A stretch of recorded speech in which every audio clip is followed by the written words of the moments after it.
from a galaxy far, far away.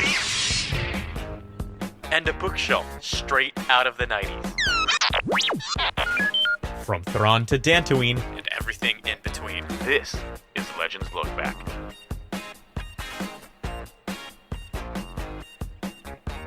Here's what happened. Eric, Carl, have you heard this story yet on how I ended up with the concussion that took me out of Legends Look Back for 3 weeks? Not the full story.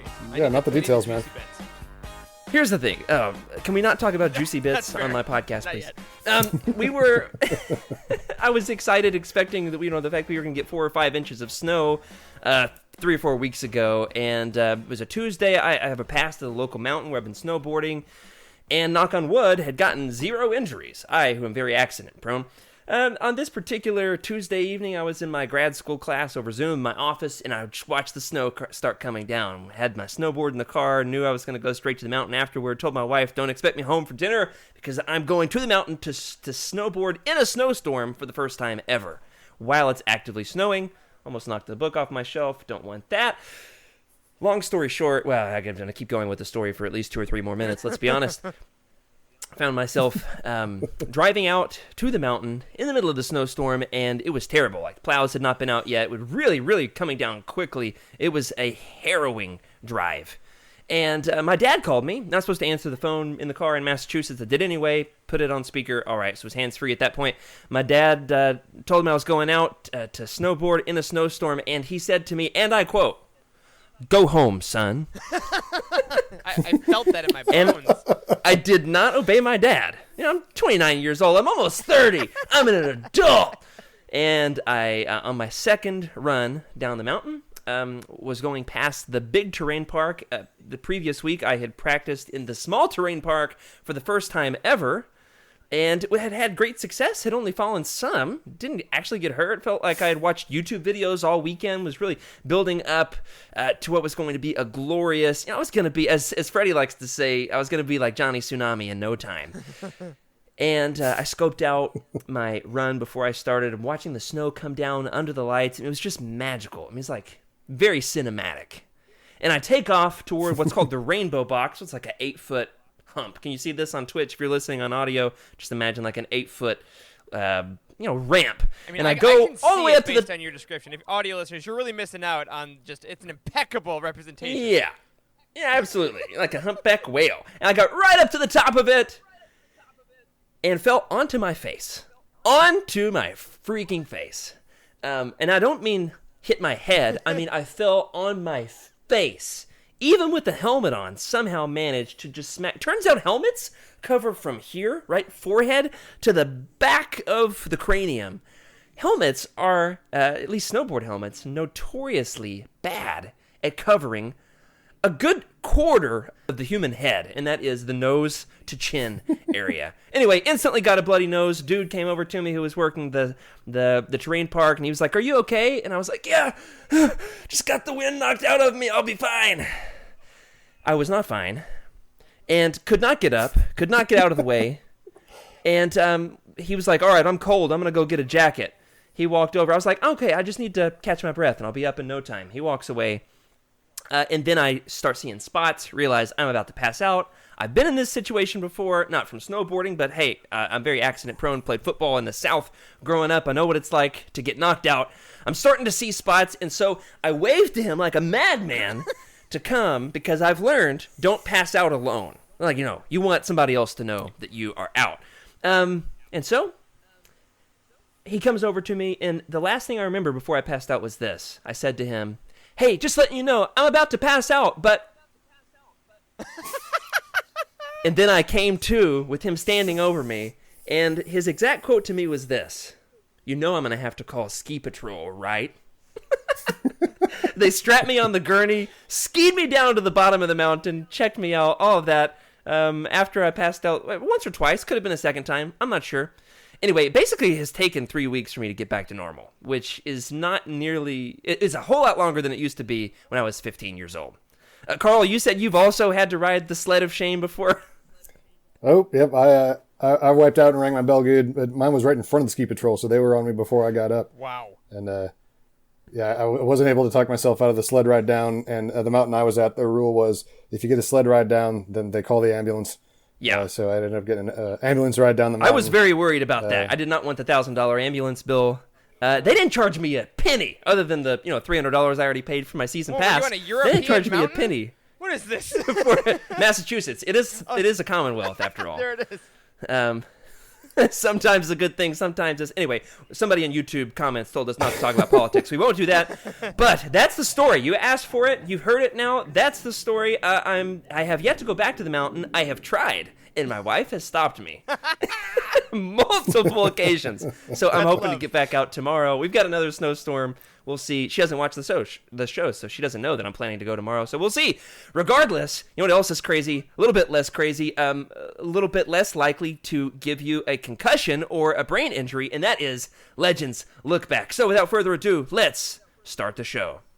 Hello, everybody, and welcome to Legends Look Back, a show brought to you by Utini.com, a show for people who only eat ketchup when it's purple or green, and it's supposed to be that way. Okay, where we talk about all things Star Wars Legends, celebrating our rich EU history, as well as diving into lesser-known Star Wars classics. I'm your host, Jared Mays. This week, they're dropping like flies, folks. No Freddy or Meg today.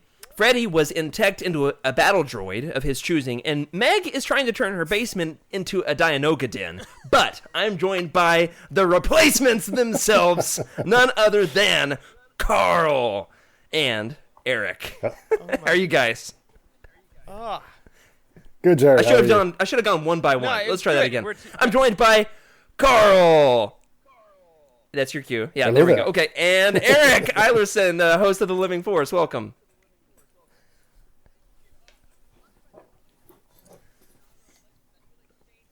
speaking Nice. of that's early 2000s, right? That's still Legends time. Absolutely, All right, it is. then yeah. Legends goes all the way up to 2014, unless you play SWTOR, in which case it's still going strong, eternal. baby. Or if you live in my house, in which case it's all Legends all the time. It's not. I mean, I read a lot of canon. Woo! Regardless, can we talk about the fact I'm still riding that high? In case you can't tell, can we talk about the fact that we got to interview John Jackson freaking Miller last week? Dude. Yeah, that was impressive, man. It That was a good so get. cool, and it was fun because I got to watch behind the scenes, like the whole thing come together. Because I remember when like Meg was like, "Okay, we're gonna have this idea," and then the email got sent, and then the reply happened. So it was like watching it grow, and then listening to it For like a month. Yeah, it was a whole process. So we got to have all the victories of the get and the schedule, and the interview was so freaking fun. The man is a storyteller among storytellers, both in verbosity and in text. But yeah, it was so freaking cool. And the fact that he listened to the show, like, beforehand, like, he's a fan. Well, not only did he listen to the show, but he quoted very specific moments from the show, from our conversation. Awesome. He's like, on that subject, you actually said this, but let me tell you this. I was like, oh, he was listening way more closely than I was, and I was actually on the show. So freaking cool. Amazingly, him being such a storyteller, we only got to like half of our questions. And Next interview. we'll just save him, and we'll ask him to another author. We get, Matthew, what's his name? Stover. I almost said somebody. Matthew Stover. I'll just ask him about Zane Carrick and the Knights of the Old Republic, and he'll just have to answer. That's it. Because those are the questions. Yeah. They've been written, and they will not be thrown out. They will be recycled. And no, it was a tremendous honor. If you're watching, Mr. Miller, is that what we should call you? Let's call you that. Thank you. It was a tremendous honor. Couldn't have been more excited. It was just so much fun for us. Called it absolutely the highlight of my fandom. It's amazing because we didn't like start Legends Look Back with the goal of like we're gonna get author interviews. It was like we're gonna talk about Star Wars Legends. We need Legends stuff on Utini. We're gonna go this direction. What was especially fun was like I wrote a Mandalorian collection for the site and was reading about the Mandalorian Wars and the Knights of the Old Republic comics. And hey, we have integrity here at Utini.com. Again, on a soapbox. Give me like 30 seconds. Somebody start a timer. Don't let me go on too long.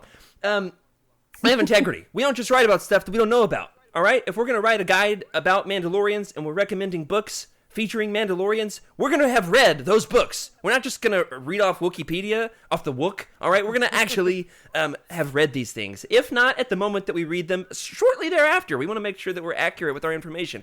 So I wanted to make sure I tackled all 50 issues of Knights of the Old Republic. And when I got to like issue 40, 45, I was like, wonder if we should send a message to John Jackson Miller.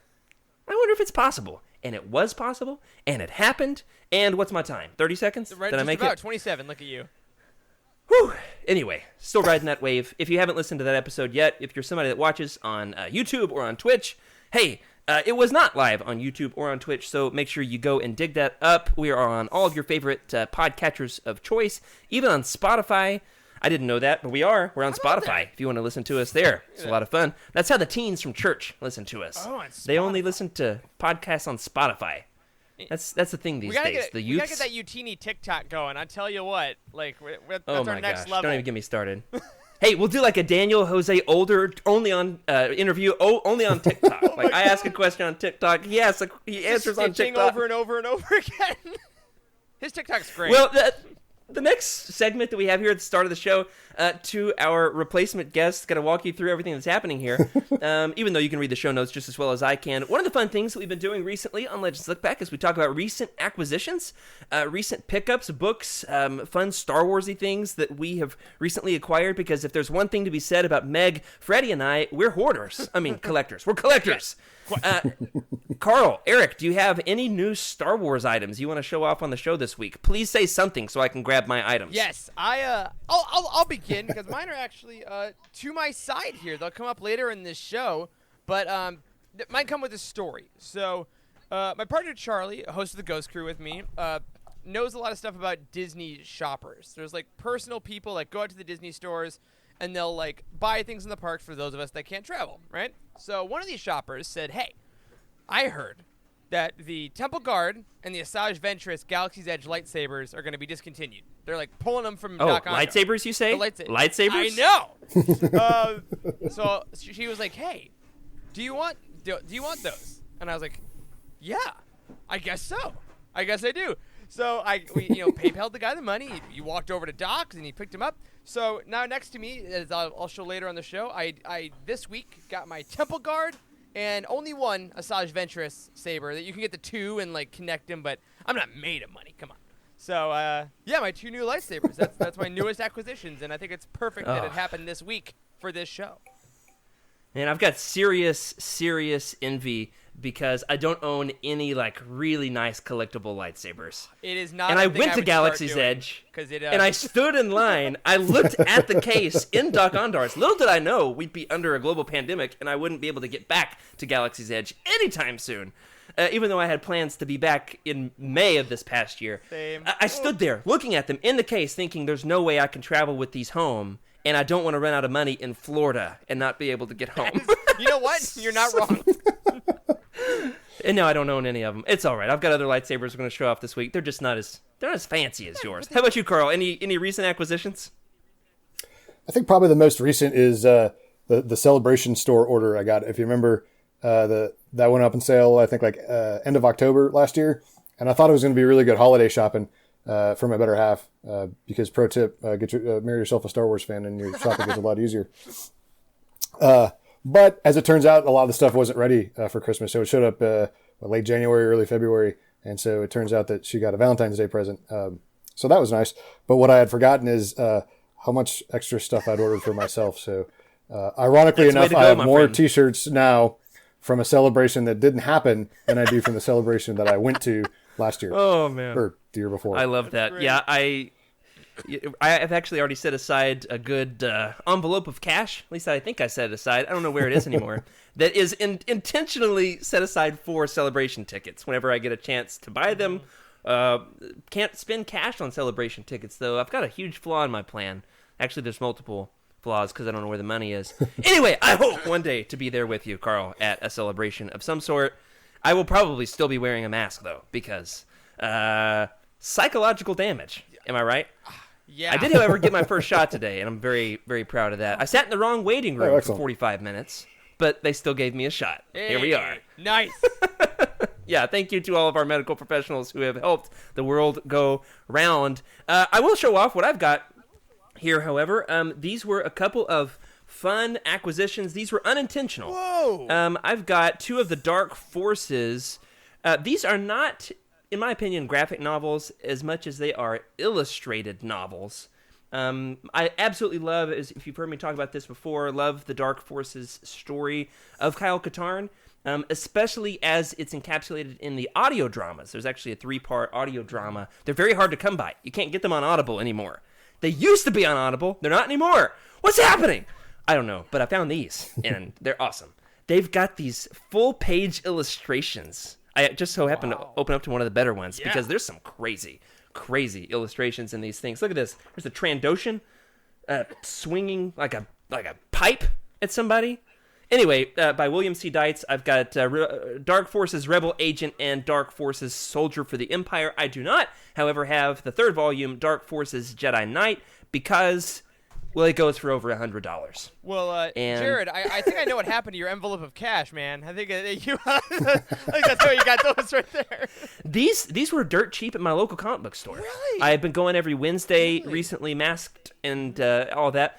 To go pick up variant covers of the High Republic. If you can only see my shelf, it's got 10 variant covers of High Republic, 1 and 2 over here. I went to my local comic store, and the Force was calling me to another aisle I'd never been down. I meandered down an aisle to avoid somebody because I didn't want to be within 6 feet of them. Somebody started walking, and I was like, nope, abort, and went down this random aisle and looked, and the Star Wars logo caught my eye, and I was like, oh my gosh. Picked these up. Wow. Very excited. Couldn't wait to show them off on the show. Now you've seen them. There they are. That's you know what else you can... Go ahead, Eric. I was going to ask you, Jared. Charles Soule was on a stream this week, and he talked about how different Jedi in the High Republic see the Force. You know, you mentioned the comic, like Avar Kriss sees it as a song. Do you see the Force as a comic book store? Because I think based on your life recently, that might be how the world shows itself to you. That's a good question. I don't know if I have an answer. Wow. That's a good question. I actually haven't spent a ton of time in comic book stores. I've mostly read comics online, done the Marvel Unlimited thing, but have never collected variant issues, never collected singles. But I initially going into High Republic 1, I had read Light of the Jedi. I had read it over Christmas break because I'm on the review team, as is Carl. Hey, we all are. Yeah. I had had the early opportunity to read it and just got so hyped for it. I know it's a Legends podcast. All right. I got so hyped, and then I finished all the High Republic books right about the time everybody else got them. And I was pulling my hair out, and I was like an addict. I just needed more. And so then the High Republic 1 came out. There were only 5 issues, 5 variant covers at the time for High Republic #1. And so I was like, I could buy all 5. It's not like a Star Wars #1 where there were 40. There were 5. I was like, I could buy 5. One of them was pretty expensive, but there's 5. Since then, there's been more. And turns out it's addicting. Who'd have thought? Very addicting. I'm actually planning on driving in the snowstorm tomorrow to go get another one. So amazing. Happy Star Wars, everybody. You know what else you can pick up at your local comic book store on March 9th? If I can turn to the right slide here, the Legends Epic Collection, New Republic Volume 5. We're going to start covering as much as possible upcoming Legends releases. New Republic Volume 5 on March 9th collects. You know what I'm about to say? You know what this collects? Legends. If you're a fan of the show, if you spend any time listening to Legends Look Back, this collects exclusively all of the issues of Dark Empire 1, 2, and 3, which isn't actually called Dark Empire 3. What is it called? Empire's End, as well as a few other obscure issues that might tie into it from Star Wars Tales. I'm not totally sure. I'll be buying it, so then I'll find out. And that's right, Bro Dameron, you're right. Slimy Nude Palpatine is in New Republic Volume 5, the Legends Epic Collection. Somehow, Slimy Nude Palpatine returned. Absolutely, he did. And Meg isn't on this episode to keep me in line, to tell me not to say it. And I will say this. The last words I said before we admitted John Jackson Miller into the Zoom call was this. Don't talk about naked Palpatine in front of John Jackson Miller. Don't talk about naked Palpatine in front of John Jackson Miller. Okay, Meg, you can do it. She clicked the button. I was like, hey, welcome. Good evening. So, and then the other upcoming Legends release that you can pick up with a Utini affiliate link over on utini.com, you can pre-order the Star Wars Insider Magazine's The Fiction Collection Short Stories Volume 1, or something like that. It's a very long title, as all Star Wars books should be. Star Wars Insider The Fiction Collection Volume 1 on March 23rd. This will be released, and our buddy from across the pond, Trevor, has agreed to come on the show with us and discuss the short stories from this. And if that's not exciting to you, I'm not sure you're in the right place because, I mean, what could be more exciting than talking about some Legends short stories with Trevor himself, the man, the myth, the legend. And I could not be more excited about that episode. We'll cover that shortly after it releases, once again on March 23rd. And now Meg is in the chat and heard me talking about Naked Palpatine. And here we are. I'm not sure she's in the chat anymore. And she's not in the chat anymore. I love that. Good evening, Meg. Hopefully everything straightens itself out in your personal life. Hope to have you back next week. Yeah. What's that, Eric? I gotta say, Jared, that Legends short story collection. I got the email from Amazon this week that it had the updated release date officially. And I got excited because it was March 23rd, March 23rd. My order was like, you know when you order it sometimes, it like has like an order received and it doesn't give you a date for some reason? Yeah. It finally emailed me my date this week, and I got excited because this is like because not to brag too much, but on the review team, like, get some early copies, don't buy as many Star Wars books as I used to, but I am pre-ordering this specifically because of this show. I gotta say, you guys started talking about it. I know you want more volumes. I'm very stoked. And it's hardcover too. It's in hardcover. Can't wait. I've got a bunch of Star Wars Insider like collected editions. These are beautiful. They look great on the shelf. They're very readable. I've got a ton of single issues too. But then they come out with these collections. There's like 9 or 10 of these things. They're in paperback. These, however, are in hardcover. And as a good collector, I love me a hardcover. They just last longer. If somebody borrows them, they're less likely to fall apart. But I don't give them dust jackets. Not anymore. That's right. That's for sure. Carl, which of these are you most excited about? The Legends Epic Collection or the Fiction Collection? I mean, I do love me some Epic collections, but I'm going to have to go with the Insider Fiction Collection too. And it's funny you mentioned Trevor, because that's part of the reason why my condition is not as advanced as Trevor's, but over the last year or two, I had gotten really into trying to hunt down some of the shorter stories. And some of them getting pretty hard to find, especially the ones from the game books. But I was getting to the point where I was searching eBay for old back issues of Insider. And right as the lockdown started and everybody's mail service kind of froze up for a little bit, I found an issue in Australia and ended up paying more for the shipping than for the issue itself. And it took 2 months to get here. So now the fact that they're all going to be collected and easy for me to get my hands on and my eyes on, that's pretty exciting. So cool. For me. I've pre-ordered. I actually discovered the other day on Amazon I had pre-ordered the second volume twice. So glad I caught that. Canceled one. Sorry, Corey, you don't get that 4% on that second edition. But funnily enough, over in our Discord channel, just today, I think, could have been yesterday, who knows, time is nebulous, we had one of our fun Discordians post the list of short stories. It was just leaked over in our Discord. So if you want to take a look at that, it does have a handful of canon stories. We're going to talk about this when we eventually get to covering this on the show. Crazily enough, I have read all of the canon short stories that are in this collected edition and only one of the Legends stories. Wow. Isn't that crazy? Jared, in the year 2021, you are going to read new Legends content for yourself. I've already read That's amazing. 3, 6, 7 Legends books this year. Oh my gosh. Wow. Yeah, I've done a lot of reading. Goodness. All right. Eric, tell the good folks where they can pre-order these beautiful books. I absolutely will. You can go over to utini.com. Best place for this is going to be our release calendar. It's constantly at top of the line, thanks to Frank, Trev, and a bunch of it's being updated tonight, in fact. Yes, with the new book announcements that were on today. But yeah, go over there, scroll on down. You can see the covers of all these beautiful books. You click on them, then it'll give you an Amazon link. You just head over to the affiliate. Whatever you buy at Amazon in that cart, you help out Utini. You help out Legends Look Back. So if you want to get, like, I don't know, that Legends pre-order and a grill, I don't know, whatever else you need to buy. A basketball goal. Yeah. Utini.com, release schedule. That's where you can get it. If you live in Texas, you can buy a snow shovel. Yes. Oh, oh, sorry. I had to take a shot at Texas. No, we do. Yeah, you're in our thoughts and prayers and all that. I did drink out of a Hoth mug this morning thinking of you all. So. One thing of housekeeping we do want to mention before we get into the meat of the episode is the fact, as Cheryl has already mentioned over in our Discord, she said, where is this episode? Where can I watch this thing? Is it on Twitch? Is it on YouTube? And the answer is yes. But tonight, the episode's on Twitch. Next week, however, you come to Twitch, we're not going to be here.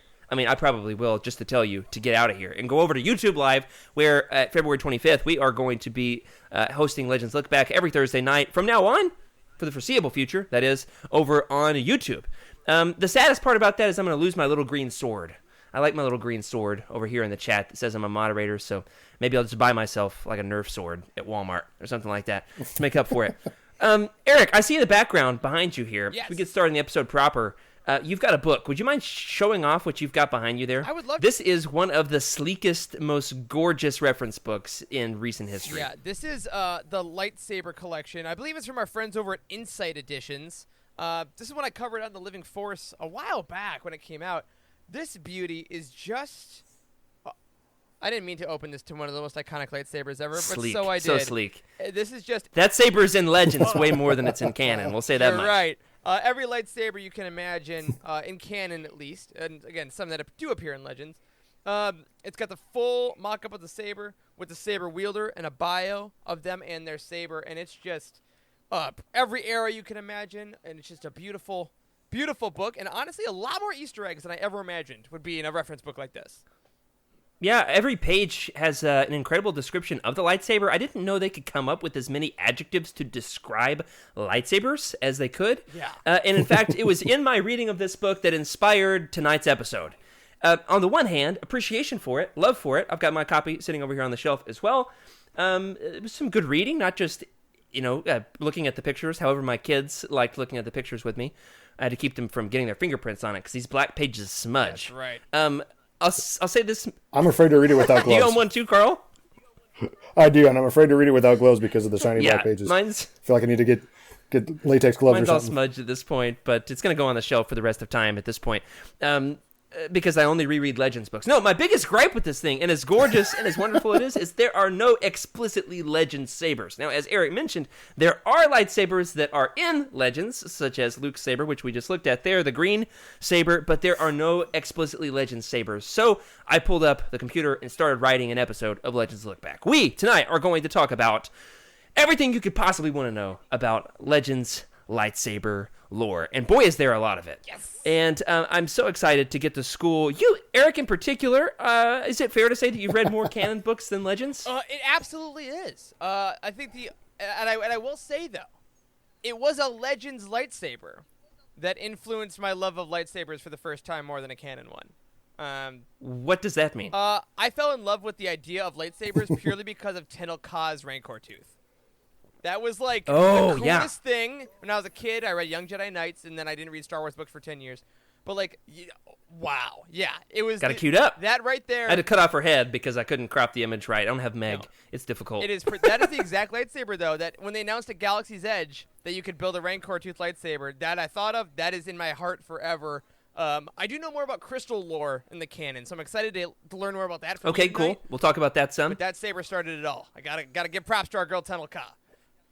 Excellent. Yeah, I will say the cover of the book that you're talking about, Lightsabers, by Rebecca Moesta and Kevin J. Anderson from Young Jedi Knights, is the best Star Wars book cover ever. The single best cover. It's just fluorescent. Oh, look at that thing. Look at that. I love it. Oh, it's amazing. They don't make them like that anymore. No, it is so great. And interestingly enough, she gets her arm chopped off in that book in a training exercise with Jason Solo, and then eventually they get married. Spoilers for all of Legends. All right, sorry. If you're new to Legends, I'm sorry. And also, welcome. No, couldn't be more excited to have you on the episode, in particular because, don't have as much experience with the Legends side of Saber lore and want some canon perspective too. Carl, I kind of consider you our ace in the hole. You're like a jack of all trades. Have certainly been around a while when it comes to Star Wars, wouldn't you say? Yeah. A while, not as much into the reading because there was so much of it, and I think it was kind of why Corey founded the company. But it was tough to find a way into it. But once I found my way into it, I've jumped in with both feet. But I've been following obviously the movies since I was a kid, and I'm about Trevor's vintage, so mid 40s. So we were little kids watching the original trilogy, and you talked about Dark Forces earlier, so I was playing that through college. So. Yeah, I've been marinating in bits of lore for a while. And now. in particular, lightsaber lore has developed quite a bit because, you think about the original film, Star Wars, which we call A New Hope these days. The lightsaber combat in there, I would describe as boring and cringy. Sorry. They got two hands on the sabers the whole time. They're like, slowly wielding them. And by the time we get to the prequels, we got Darth Maul doing flips and falling down shafts and all kinds of fun stuff. So, in particular, we've seen lightsaber lore develop tremendously over the years. So grateful to have your perspective on the episode as well. And one really fun thing that has happened in terms of the coming together of worlds, the crossing of the streams, if you will, of canon and legends, at least when it comes to lightsabers. And that is in Justina Ireland's A Test of Courage. We have had the return of a very legendary kind of saber. Do you guys know what it is? It's the light whip, Jared. The light whip. Because why Absolutely. not? Now, amazingly enough, on Star Wars Archives, if you're a part of our Patreon, you can listen to that show with Trevor and Jose. And they just did a really fun episode about, you guys listen to this? Yeah. With Luke's girlfriends. Yeah. Luke's many failed relationships. classics. Anyway, in that, they talk about Lumaya, the Dark Lady of the Sith, or something like that. And she has a light whip, but it is specifically, as is pictured here, a kind of a cat of nine tails. So it's like multiple strands of sabers What in the coalescing 90s in a whip. comic books? 80s. This was 80s. The colors aren't too vibrant. Oh my goodness, we loved our lines, didn't we? But, Eric, you were on our Darth Bane episode. Githany, however, has the light whip in Darth Bane. So more traditionally like what, Vernestra Rowe? Is that her name? Yes, I don't think I've ever actually said that out loud with my lips. You did it. Yep. Mostly just read it with my eyes. I also listened to the audiobook on that one. Double dipped because I had the time and was addicted. Gotta love the High Republic. So, excited to have the return of light whips in recent canon media, and going to be talking about some of the other great legends sabers as well, in addition to the light whip. Now, as we mentioned with the behind the scenes, we've got to think about the development of lightsabers. Freddie wanted to make sure that we threw this one in. Freddie not able to make it with us tonight, but did want to mention that in Ralph McQuarrie's early concept art, stormtroopers wielded lightsabers. Did you guys know this? Yeah. Yeah, I've seen that exact picture. If you're listening on audio, this is a picture of a stormtrooper on what appears to be Cloud City. A white-clad stormtrooper in the white hallway with a white lightsaber. It is pristine and modern, almost like what was that George Lucas movie before Star Wars? The sci-fi one. 1138, right? It almost looks like that. THX. It's kind of trippy to see, honestly. What were you gonna say, Eric? I was gonna say, and it's a testament to the brilliance of McQuarrie that he is able to make a white character with a white weapon and a white background still look dynamic. Like, this should look flat and awful. Right. But he's so good, and Charlie got me the McQuarrie double volume art collection for Christmas. Oh, nice. So this is in there in a giant version. And when we watched, I think it was in Rebels Season 1, there's an episode where Kanan is disguised as a stormtrooper and he wields a lightsaber, and it's clearly an homage to just because he's like holding it. I don't. When he's dressed as a stormtrooper. Yeah. So and it's got like the McQuarrie art because Rebels has that style. Love that. Oh my goodness. Yeah, if you guys want more of that content, you can head on over to Ghost Crew, one of our Patreon shows. Excellent work. I've got to admit, I'm behind. Hey. I'm behind in it. It's an old show. You're all good. But also I got to say, we've got a lot of podcasts happening at Utini these days. A lot of content, but I got to say, as beautiful as this is, I'm really glad stormtroopers didn't end up having lightsabers, for the record. No. Because, of course, the most famous line with the lightsabers in at least the original trilogy is what Alec Guinness says. I mean, what Obi-Wan Kenobi says, which is they are an elegant weapon for a more civilized age. Mm-hmm. And so the fact that, the Jedi are like these knights of the round table, and they're still using swords. They're not, trying to just blast everybody to pieces. We want to have an honorable duel, person to person. And that, of course, is what we get in A New Hope. We've got this honorable duel in the hallway with Darth Vader and Obi-Wan Kenobi. By the time we get to the end of the Revenge of the Sith, we've got this massively choreographed battle across the lava field of Mustafar where they're swinging the lightsabers this and that way, and it's gorgeous, it's beautiful, I love it, but it's a little controversial. So, Carl, as an old school Star Wars fan, do you prefer George's original conception of lightsabers, that they would be heavy and you had to wield them with two hands, or do you prefer kind of how lightsaber combat has evolved to where we've got more choreography and flips and Yoda's spinning around everywhere. Which version do you prefer, Carl? Well, it's I'd actually be really interested to hear what Eric has to say from his stage background, because I think it's a tough question to answer, because the concept of the lightsaber we got is really tied into the sort of Jedi that we end up seeing. When we talk about a heavier two-handed weapon, I'm kind of thinking more of like a claymore or something you'd see like in the medieval Scots Highlanders or something, or Knights Templar or something like that, running around with, or maybe not running or having to ride horses because they're heavy. Don't run with scissors. I mean lightsabers. Or 7-pound swords. And to me, that doesn't necessarily align with the thought of a more elegant weapon. I think the Jedi that we end up getting, I think there's a little bit of European rapier flavor to the swordsmanship, but also I get kind of samurai or Asian vibes with how the swordplay evolves, and that gets really tied into the Jedi that we see.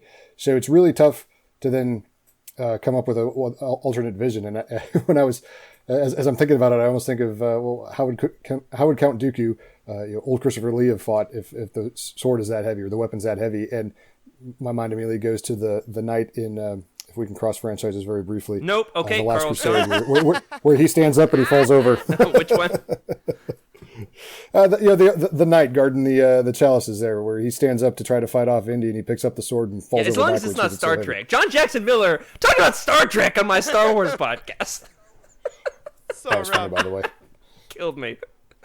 Oh my goodness. Yeah, that's a great explanation. Eric, what about you? What do you think? Yeah, I mean, I'll go by what Carl says. I think that personally, stylistically, I really love my top 3 lightsaber fights. I'll go from there. Are number 1 is Obi-Wan and Maul in Rebels. It's the shortest lightsaber fight in the history of Star Wars, but I think it's the best, and that really hits that samurai stuff you're talking about there, Carl, with like the different stances, because it's storytelling. My second favorite is probably Maul and Ahsoka in season 7 of Clone Wars.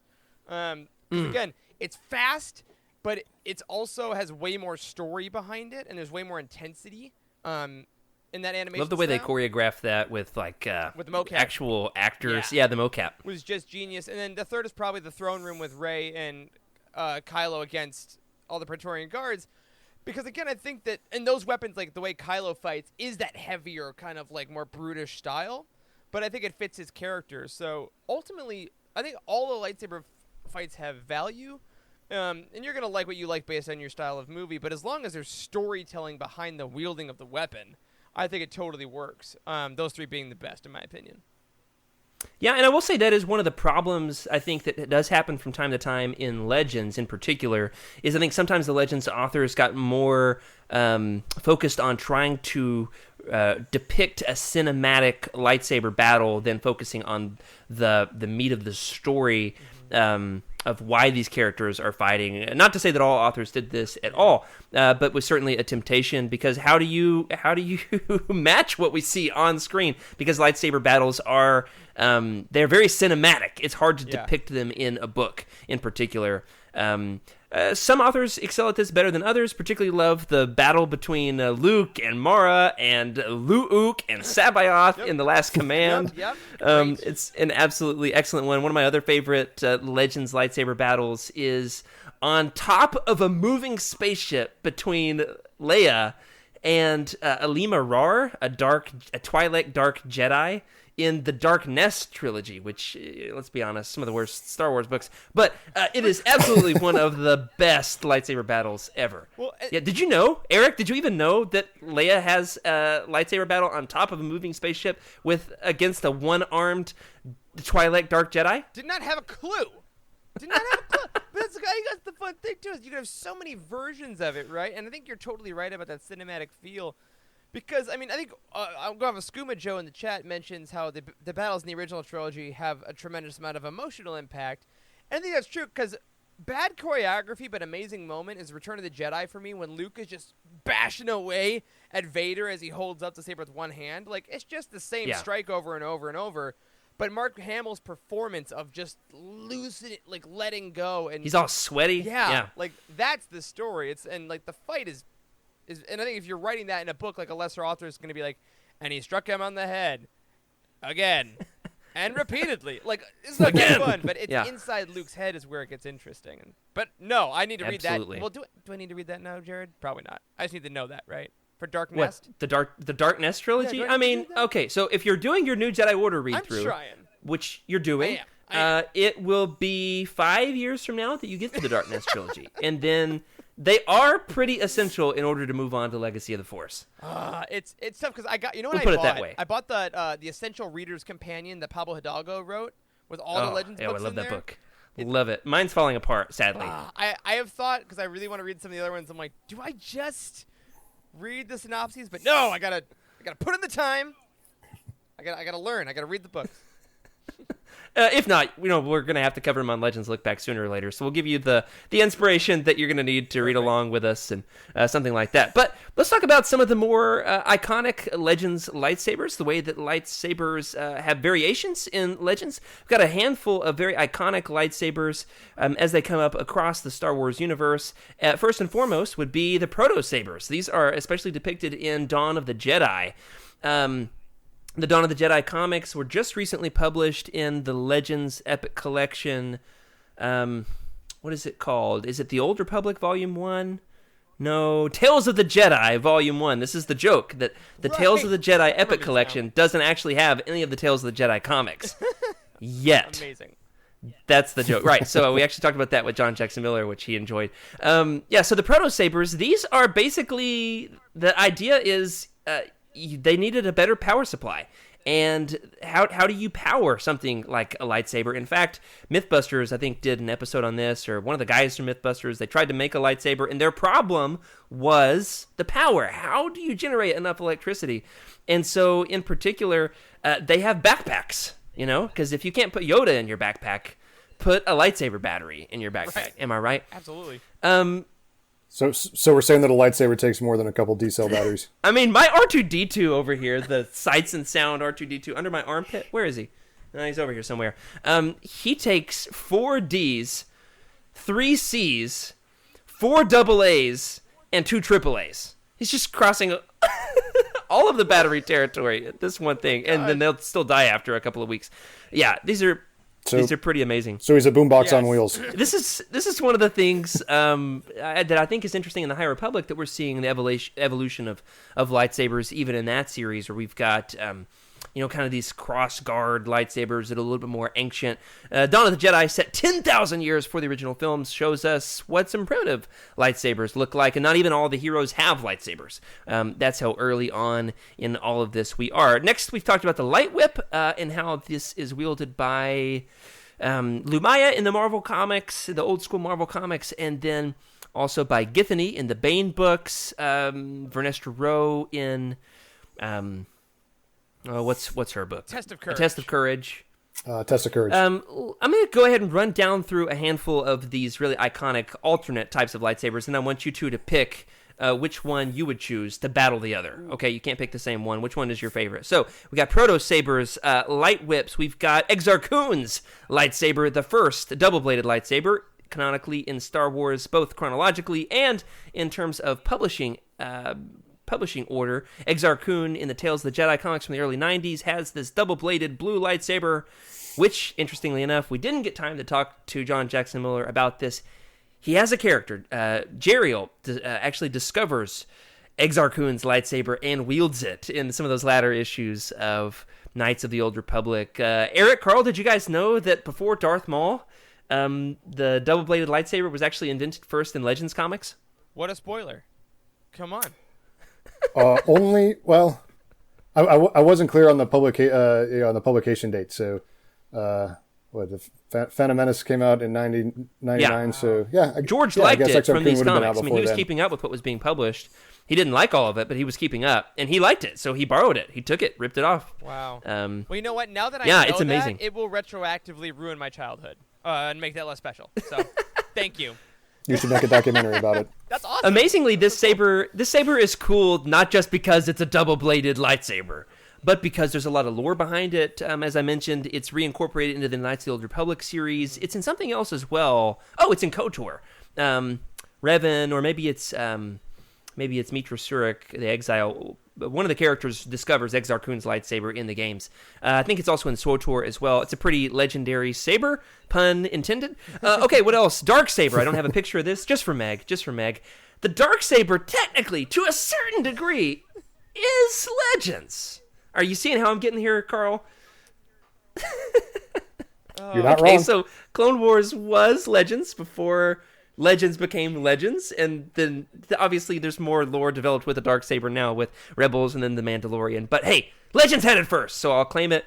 Funnily enough, I was with my kids at Walmart. Might have been pre-pandemic, could have been early, mid-pandemic. It's hard to describe time these days, isn't it? And one of my kids reached out and touched a button on a Darksaber toy in the aisle. Absolutely freaked her out. Just jumped over into my arms, was terrified of it. I texted Meg, told her that, hey, there's my kid was terrified of the Darksaber toy at Target. She didn't even know they existed. And then later that day, maybe later that week, posted a picture of it on Instagram. So That's amazing. inspired her going out and getting it. So we've got, to recap, we've got proto sabers, light whips, double-bladed lightsabers. We have talked about the Darksaber. We also have Shotos, which are small, offhand lightsabers. Luke wields one in much of the New Jedi Order. Yoda's technically is a Shoto, even though he wields it in his right hand. I think Eric is now reaching for Ahsoka's Shoto, so she has a short, an offhand lightsaber as well. Yeah, is that what it is, Eric? Yep, this is the second one's the Shoto, and I have the shorter blade for it as well. I don't have it near me here, but yep, she's got the big one and then the Shoto for the second one. So correct me if I'm wrong here, but I think Shoto is actually like a duelist term. It's not an explicitly Star Wars term. Is that correct? Yeah. I believe Shoto is yes, correct. There was a sword fighting club at my college that I would like laugh at them, the nerds, having their sword fight on the front lawn, secretly wishing I was cool enough to just own my fandom and go out there and have a battle with them and join their club, and I never did it. It's one of my greatest regrets. So I could have learned that and didn't, but here I am. I've got a Star Wars podcast, so that's fun. Okay, what else is fun? Dual-phase lightsabers, such as Corran Horn's lightsaber. Corran Horn himself has a lightsaber where, if you twist it in the right way, it gets longer. And that's all we're going to say about that. That's all. That's all we're going to say about Corran Horn's lightsaber. Corey loves it, that's for sure. Yes. And crossguard lightsabers actually first appear in Legends, before Kylo Ren ever wields his in the Force Awakens trailer that set the world on fire. Before Kylo Ren ever wielded it, crossguard lightsabers first appeared in a Dark Horse comic in 2004, Republic number 61 to be exact, and then have been in the Old Republic video game a whole lot more, much more prominently beginning in 2014. So there's been several key characters wielding those as well. Did you guys know that they were Legends first? It makes sense though. I mean, the Legends. There's just so many years and so many thousands of pages of art and the comics and concepts. Like it would be impossible for them not to, but at some point. That's what I'm learning from this show, Jared. Is that eventually, if I think something's original, it probably happened in Legends at some point. Well, that's kind of the operation that I have to go under myself. It's like I'm starting to write the show notes, and I'm like, yeah, crossguard lightsabers, those are just canon. That's Kylo Ren's nonsensical sword that's just to sell toys and action figures. And then I was like, actually, let me Google this. Are they Legends? Sure. Yep, okay, they're Legends. They're cool because they're Legends. So, eating my words a little bit. Okay, Carl, you're first up. Choose your weapon. We've got proto sabers, Shotos, light whips, double-bladed lightsabers, dual-phase lightsabers, dark sabers, and crossguard lightsabers. Which one of these non-traditional lightsabers would you choose to strike down Eric? Well, my heart and my video game characters would want to say double-bladed, but if I've actually got to wield it, I know I would just hurt myself. And since I've actually seen Eric fight on stage, I would want to go with a Shoto for my offhand in addition to a regular lightsaber to at least kind of give me some kind of hope of blocking his moves. Shoto? Okay, so you'd have the two lightsabers. Ooh, very nice. Yep. Now, all right, let me get 1 minute of explanation here. Eric, have you had stage combat training? Stage combat was hilariously one of my specializations in college, and one of the reasons that I would get hired on theater contracts, because that is purely what I would be trained in. So at the shows that Carl came and saw me perform in way back when we met in person briefly, I would help choreograph all the sword fights with various different kinds of weaponry. So that is actually something I am trained in, which is fun. It doesn't take away from I don't watch Star Wars and be like, oh, is that the right block or whatever. But But for the record, yes, this is something I paid quite a bit of money to learn how to do, and I used to own various steel combat swords that I would train and choreograph with. I had no idea. Yes, I asked sir. the right person. Which means this is very much a losing proposition for me, but I'm going to try to go down in a blaze of glory. All right. Excellent. Well, if one thing's for sure, if you go down in a lightsaber battle, you'll definitely come back. That's right. Because this is Star Wars. Yeah. So that's the good news. Eric, choose your weapon. All right. I'm going to agree with the double-bladed as same reason as Carl did. Not my weapon. Not my style. I've tried the stabs. Not my thing. So the Shoto's gone. I'm not a huge whip guy. I think that I think I'll have to go with the dark saber because it would mean if I had it, I believe because Jared, you claimed it earlier as a Legends person, which means me as a canon person, I would then have to defeat you, and then I would have it, and then Carl, if you defeated me, then you would take it. So for the narrative, I'd have to have the dark saber For the story. Yes. For the story. I love that. I'm going to go ahead and choose the double-bladed lightsaber because, well, let's be honest. After I saw The Phantom Menace in 1999, I was, 6 years old? I spent the rest of my childhood going out into the yard and finding the longest stick possible and twirling it around like Darth Maul until I smacked myself in the face and then had to go inside and ice it. I actually own a double-bladed blue lightsaber that I built at Disney World back in 2009 or 10. See if I can grab it here. Dude, oh my gosh, yes. This is before we actually had... And It's too big to fit on screen.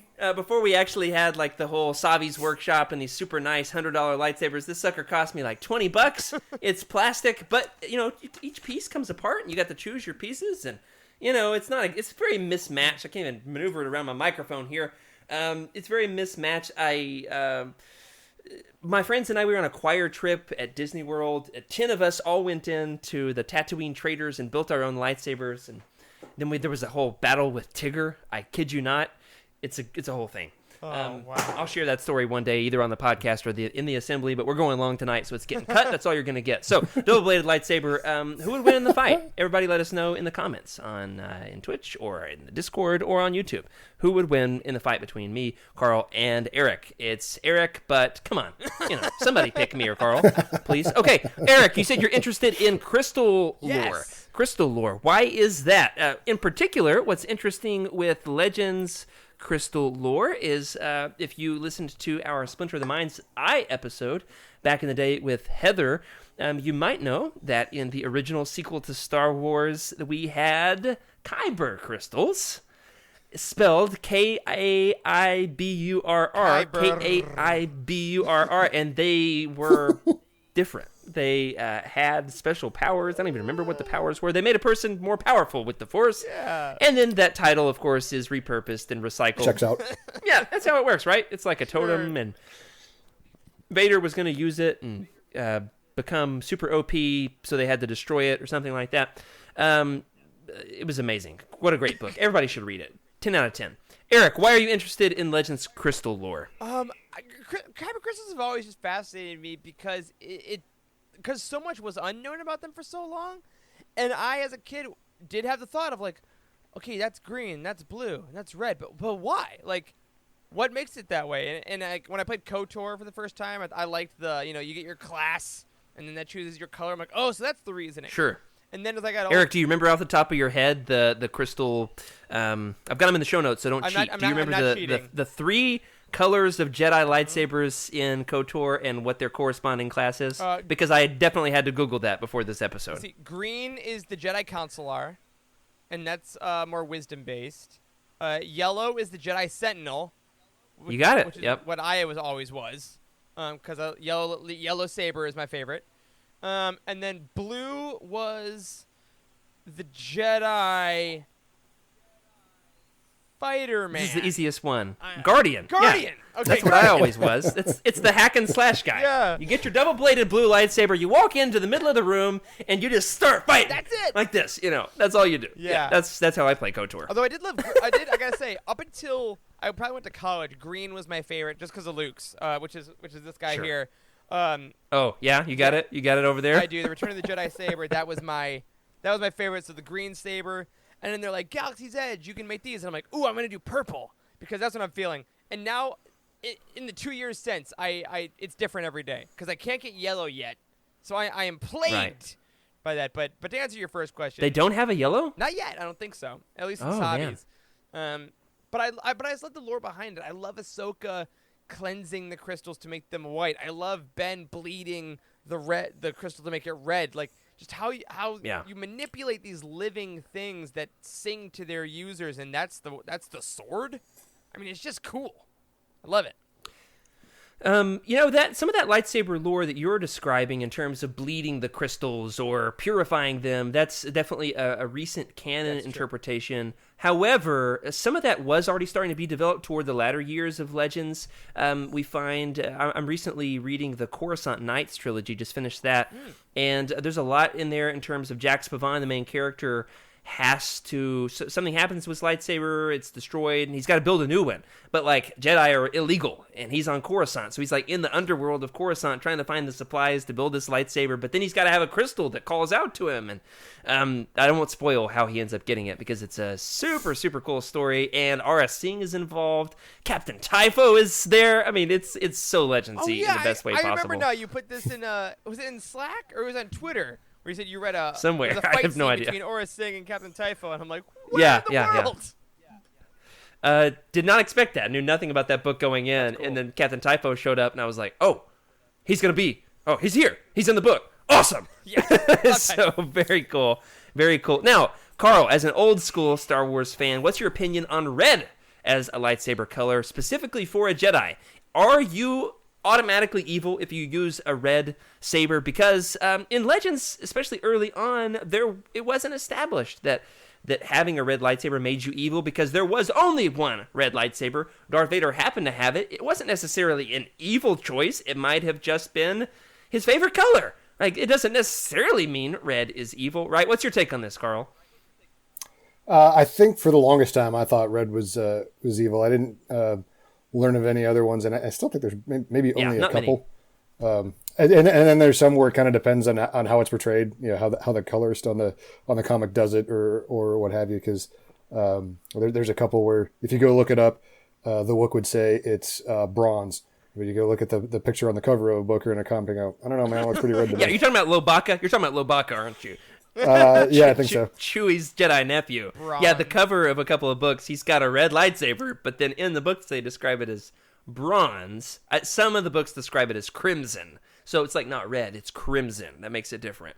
We'll talk about Loe's lightsaber a little bit more as we get going. Eric, you have an opinion on this? Red, is there a reason why red is automatically an evil color? I think for a lightsaber? As far as Legends go, I'm going to go with the when I was 9 years old, they told me it was evil, and I believed them. That's It was right. that simple for me. I actually don't know the reason on this, so if anybody has it, we'll believe you, because we don't know. That's it. So we'd love to hear your opinion on this. I do want to read an excerpt, however, from the second Coruscant Nights book. This is in the process of Jax Pavan trying to find the supplies that he needs in order to rebuild the Jedi, and the author, Michael Reeves, I believe is his name, is an absolute master wordsmith. He really has a way with words. I love the way he describes this. He says, the weapons of the Jedi were destroyed along with the Jedi. There were rumors that some lightsabers remain in the private collections of the extremely wealthy, but the only one that I am certain truly exists belongs to Darth Vader, and I doubt he'd part with it willingly. This is a conversation. So Pavan says, crystal then? I'll build my own. It'll be more in tune with my Adegan crystals, as well as Coruscant, Ilum, and others are under strict trade and commerce interdiction per the orders of Emperor Palpatine. I'll grow one then. That may be possible. It will take some time, however, to assemble the necessary equipment and materials. So based on that quote, we learned a few very important pieces of Legends lightsaber lore that are not quite in line with what we've got in canon. Nobody's growing their own lightsaber crystals in their basements under a grow light in canon, are they? How does this strike you, Eric, as kind of against the grain of what we know about established canon lightsaber lore? Yeah, it's interesting because they're living crystals, right? So we still get that. I think that's really the key. It is fun though to be like, I didn't get a lightsaber, and to some Jedi that's like, I've now lost a part of myself because when I went to Ilium, I felt this in my soul. And other ones are like, all right, I'll build another. Like it's funny, like what it's Yeah, a big deal. there's when it's synthetic not. crystals in Legends. Yep. Yeah, so some Yep. can be constructed, can be built or engineered. Yeah. Well, and even in, I'd love to find a story about that. Yeah, and even in the High Republic, which we keep just peppering because it's on our minds. It's on our minds. What can we say? Well, there's a lot of new lore. Yeah, because the lightsabers in there are defined as more aesthetic, and some of them, like they talk about Jedi's will switch occasionally crystals in hilts depending on the fashion or whatever. So it's interesting how it's an individual case by case basis, and I like what you're holding there. I actually just noticed that this was in my Star Wars collection. It was like probably a crystal that one of my kids had bought in at like one of those new age, hippie shops. Yeah. And I was like, oh, I like that. I'm going to just steal it from my kid and put it in my Star Wars collection because it looks like a lightsaber crystal. I didn't know it was here. Caught my eye. I was like, yeah, I'll show it off on camera. Interestingly enough, in this quote, they point out the fact that the crystals can come from different places, right?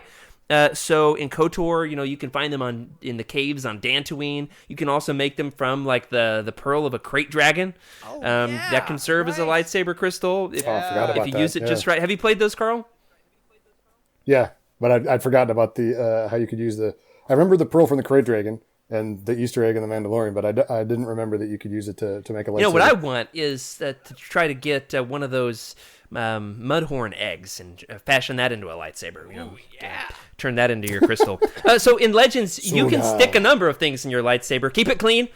You can stick a number of things in your lightsaber to power it as a crystal, much more loosely than in canon. Of course, you can grow them. You can acquire them from different places.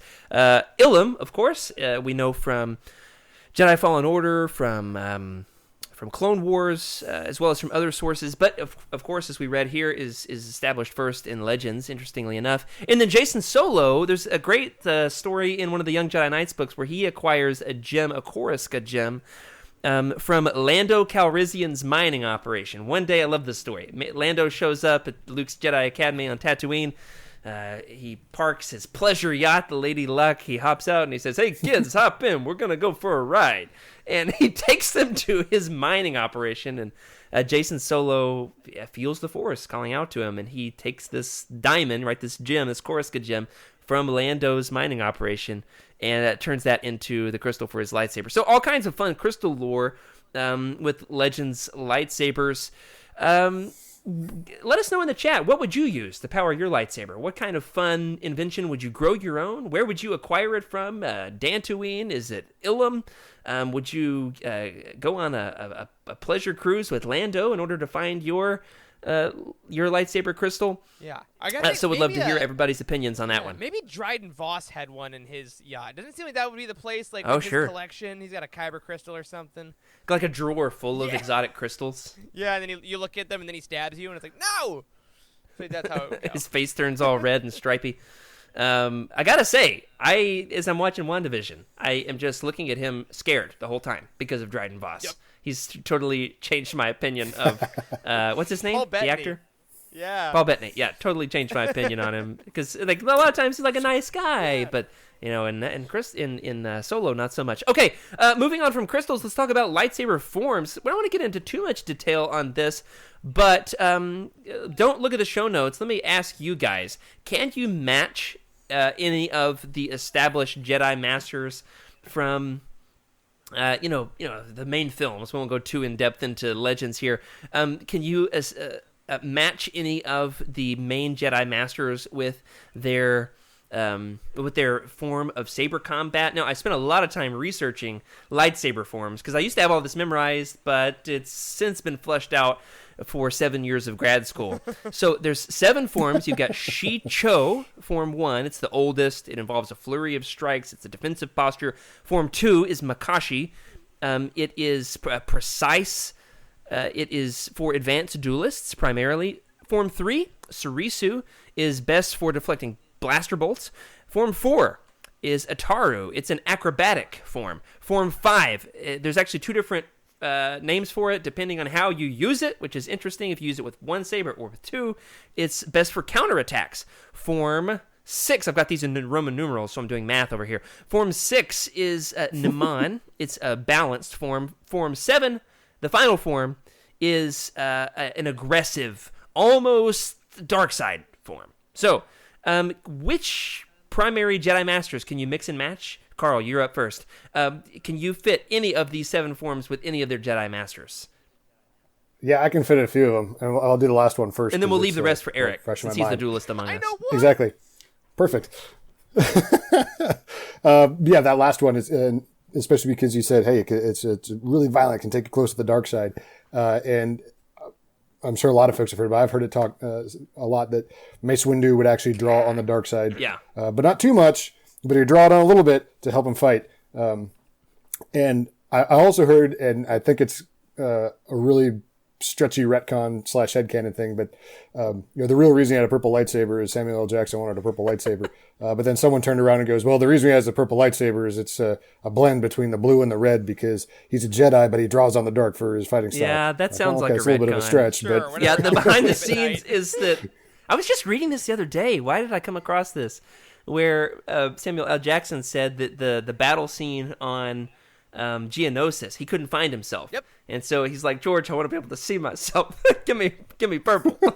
The best stuff in Star Wars is Amethyst. that. It's amethyst. Yes. Is what it is. It's not purple. So that's right. Form 7, Vapod is used yes! by Knew the name. Mace Windu. I didn't say the name, did I? It's used by Mace Windu. In particular, he's known for perfecting this form. It's described in great detail in Matthew Stover's books. He really loves him some little lightsaber forms. Oh my goodness, he does he does. ever? You think like, oh yeah, Revenge of the Sith, it's the best Star Wars book. It's totally canon. No, it's not. There's a lot of saber form lore in that book. Way more than you could possibly need, but I love it because I love me some legends. Eric, can you match any of our other forms? So Form 7 is taken. What other Jedis fit with Forms 1 through 6? I think, if I remember correctly, form number 1 is Obi-Wan. Is that right? Yeah, it is. Also Form 3. He's more known Okay. for Form 3. 'Cause Form 3 is Surisu, is most associated with Obi-Wan. And I think I might be showing my canon side here, because I think That's fine. in Master and Apprentice, they talk about Obi-Wan learning form number 1 because he was frustrated that Qui-Gon wouldn't train him into the more advanced forms. And- Oh, sure. and Qui-Gon Yeah, he was wanted like, him to learn the "No, basics, It's because you know the basics better than anyone. Checks out. Yeah, I've read it once, so it's been a couple years. Sounds right to me. Form 2 is this precise form for advanced duelists that's associated with Dooku. Oh, Form totally. 4, the acrobatic form, is Yoda. Yep, Cheryl got so that in we've the chat. we've covered all of our... Oh, did she? Okay, great. Yes. I'm not up Yep. to with the chat as much tonight because I'm trying to run everything behind the scenes. Got Form 4... apologies, Cheryl. You're wonderful. Ataru is the acrobatic form, so we're covering our bases from Attack of the Clones, when everybody lost their mind, when Yoda could flip through the air. Great. With our skills with a lightsaber. Form 5 is Ahsoka's the two-handed sure. form. That one is Ahsoka. And Form 6 is Maul. This balanced form is particularly good for those with double-bladed lightsabers. If I'd said that, it would have given it away. Totally. So we get a lot in Legends with this. Here's my big question, though, as I've been spending some time on this. Is this stuff canon? Have they brought lightsaber forms back into canon? I don't think so. And I think it's only that first one, I think, in the Master and Apprentice that I heard. I don't think it's because there was a reference book, Secrets of the Jedi, which I have, but I'm not going to reach for it because it's too buried. But they do have information about lightsabers in there and lightsaber forms. But that is also it's one of those new reference books that like tilts the line, that like is it all canon or is it more so just for like, art history? So they've talked about them, but I don't think as far as like Okay. canon books go. So it's like periphery. yes, In Legends, it's in the forefront. yeah, exactly. No one likes it Stover really- right now. Absolutely. Hey, Stover, if you're listening, we want you on the show. Yes, sir. We love lightsaber forms. If it's all you want to talk about, we'll do it. We'll Great. spend an hour just talking about lightsaber forms, if that's what you want. Let's talk about some of the most legendary sabers. I mean, this is the fun stuff. Let's be honest. Oh, Let's yeah. move on from the Vapods and the Juyos and get into this. We're going to talk about 5 key lightsabers in Legends that have a lot of history, a lot of story surrounding them. The first one we've already talked about, and that's Exar Kun's saber. His whole deal is he wants to discover the secrets of the dark side, the power of the dark side, and then he's seduced by this ancient spirit, Frida Nad, because if one thing is true about the villains in the old school days of Legends, it's nobody's actual fault. They're always possessed by a spirit of an ancient Who Sith among Lord. us, Who has? I mean, that's right. Hey, here's some here's some free advice, all right? If you wander into a tomb and you're like, should I go in this tomb? And then a ghost starts telling you to build a lightsaber, run away from that tomb. Because in Legends, that's where it all goes wrong. Every time. 100%. It checks out. If you want more on that, listen to our upcoming episode with the Jedi Academy trilogy, because it happens there, where Luke builds his academy right down the street from an ancient Sith temple. Way to go, Luke. Come on, man. You had one job. Build an academy on a safe planet without Sith ghosts. I always do. Secondly, so, Eric, go ahead. So just a good on tip. that, I always love that idea where they're like, we're going to build this on top of a Sith temple. And you have the galaxy. You can That's right. go Ever heard of anywhere. ghosts, my man? That's right. Jeez, guys. Who are we going to call to deal with Exar Kun? Right. Okay. Carl, were you about to say something? Oh, no, I was just saying it's a good tip, but the way Eric mentions it now, it makes me think of it. It's like The Exorcist in a galaxy far away. I mean, Your Jedi temple that's is right. Your Jedi That's the temple book is angry. I want. A Jedi exorcist, like somebody who specializes in casting out ancient Sith spirits, but like they're a phony, but then they realize they actually had the power within them the whole time. All right. Oh my I just gosh. watched You Lucky Dog, the Disney Channel original movie, and that's basically the plot of Hey, it. High but with Republic dogs year and 2. ESP. Let's make it happen. Please, somebody send Kevin Scott a was tweet. like, All right. Kevin would do it. Secondly, Eric, I'm excited to have you on the episode because we had you on for one of the Darth Bane books. Talk to us about Darth Bane's lightsaber. What's unique about it? Oh, Darth Bane's lightsaber is, oh my gosh, what is unique about it? I'll give you a hint. It's red. Yes. But it's also not, depending on who draws it. Right, because it's also... I think in the purple, character is encyclopedia, the new character encyclopedia came out like early to mid 2000s. It's purple. Well, yeah, he has the Revan problem, where, like, Revan Yeah. goes between light and dark. But yeah, Bane, they're like, it's just power, and it's red, or it's purple, or it's whatever looks coolest to the artist at the time. Yeah, a couple different artists depict him having a purple lightsaber, but in Drew Karpyshyn's books, which are absolutely exceptional, Yes. as he's training on the Sith Temple there on Korriban, he wants to build a saber that, because remember, he's a nerd, right? He's a historian. He's all about the he- lore. He's reading in the library. He doesn't sleep for, like, I don't know, 4 years or something. It's ridiculous. That's right. So he discovers this ancient curved hilt lightsaber, which of course is That's right, Dooku style. what Dooku has. And the reason behind the scenes for Dooku's curved hilt lightsaber is that Christopher Lee had arthritis. Mm-hmm. So he could not grip a traditional cylindrical lightsaber. He needed one that his hand could grip because he was old. Yeah. You know, bless his heart. And so because of that, we got one of the coolest lightsabers ever. Absolutely my favorite lightsaber is Dooku's lightsaber. It's got the hook on the end. So Bane has a curved handled lightsaber, Right. much like Dooku's. So in Darth Bane Path of Destruction, there's like a whole chapter on Bane constructing his lightsaber. right. Hey, if tonight's episode does it for you, go and read that chapter. It's I'll so post good. the chapter in the ignore Discord. Ignore the covers. Go straight to the book. Just I actually just got my Bane paperbacks in the mail this past week because I didn't own. I had them in hardback from right, when they so you got first yourself came out, and I'm trying to collect all the paperbacks, the Legends paperbacks, and I was missing like 10 or 12. But I'm trying to get them without the Legends banner. Found the Bane trilogy without the Legends banner. Wow. And my Path of Destruction, my Rule of Two just came in the other day.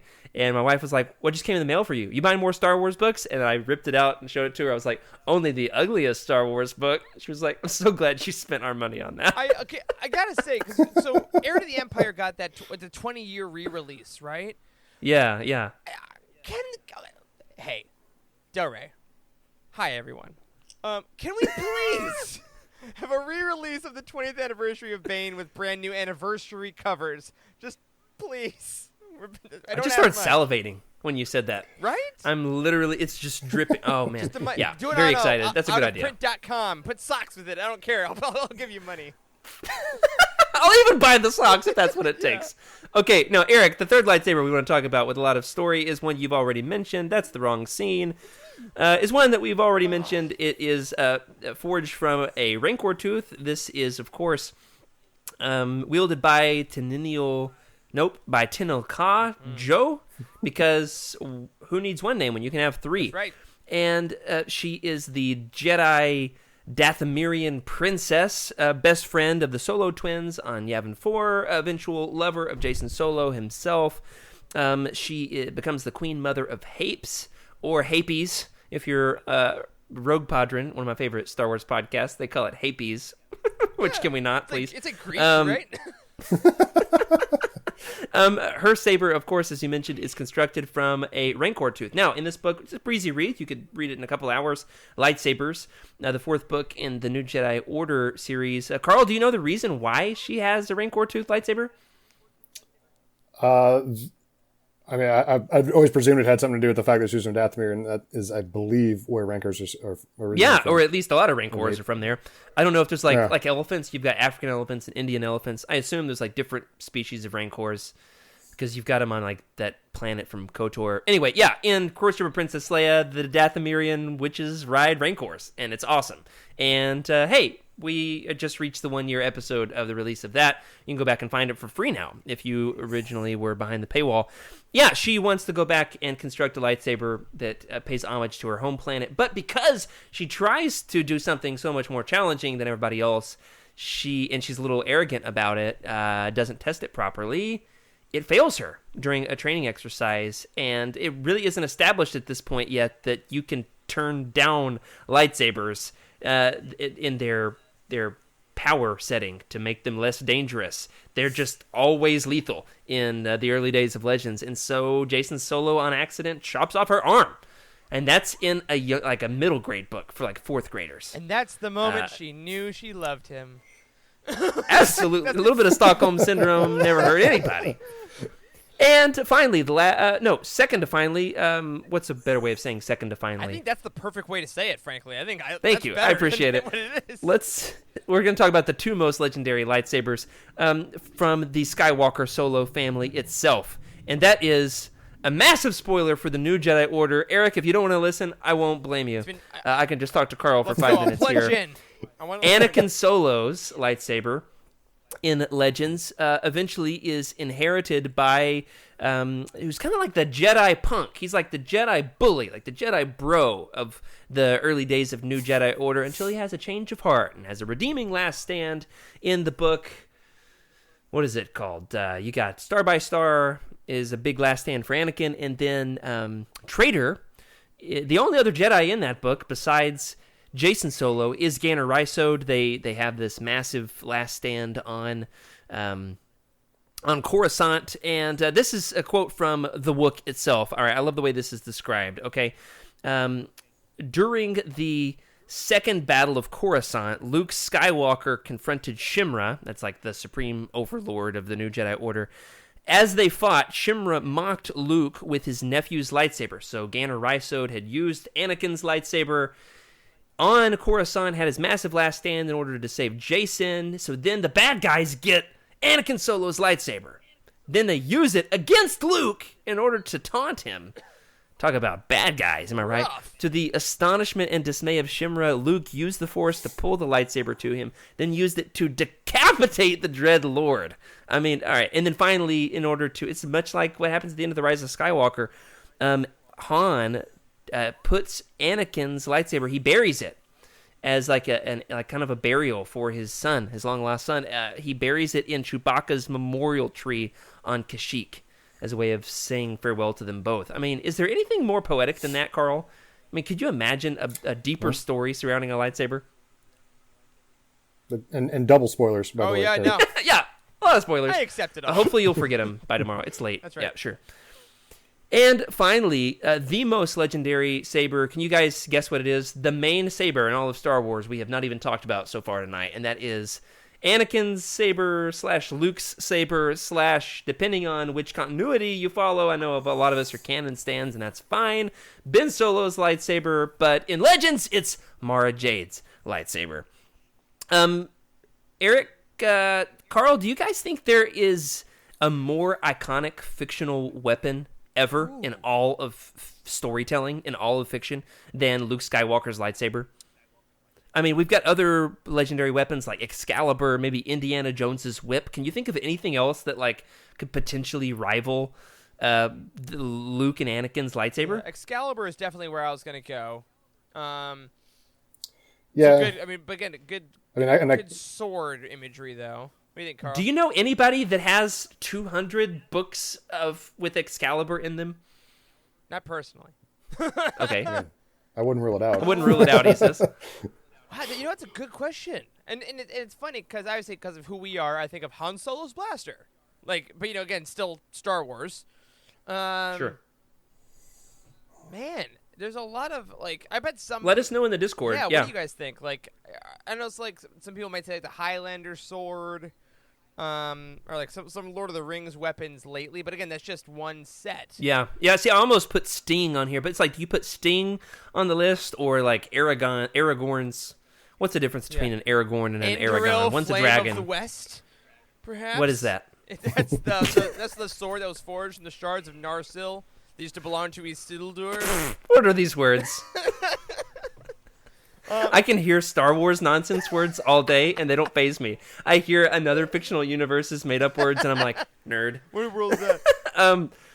What's another one? You almost had me. Oh, Harry Potter. Like, there's wands, right? Yeah, Harry's wand, or the Elder Wand. Who's got the most iconic wand? It's not Harry. No, it'd probably be Dumbledore's Elder Wand, I'd think. But again, that's like, I think you got a point though, because the Luke's / Anakin's / Mara's / Rey's / Ben's lightsaber first appeared in a visual medium, and I think that's very key too, because like it was the first lightsaber we ever saw. So I think that's all. It defined the entire weapon category. So I think that's also it really did. Deal. It's very visual, very visual. Especially since you can't really achieve them in real life, whereas anybody can own a sword. You can't necessarily forge a sword in the fires of Mithuldur. I don't know, I'm making stuff up. Carl, what do you think? Is this the most iconic fictional weapon of all time? Old time is a tough question to ask. Just when you consider the role, at least in English-speaking storytelling of the Arthurian legend, but certainly in modern fiction, it's probably the most iconic weapon. Okay, we'll take that. All right, at the very least. On my show, it's the most. Sold. All right, the most iconic weapon of all time. Ultimately, there's a massive departure in what happens to this weapon after Cloud City, right? Luke gets his hand chopped off, spoilers for the best movie ever made. And in canon, this eventually somehow comes into the hands of Maz Kanata. That's a story for another day.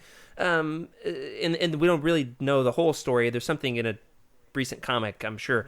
But ultimately, it goes to Finn, to Rey.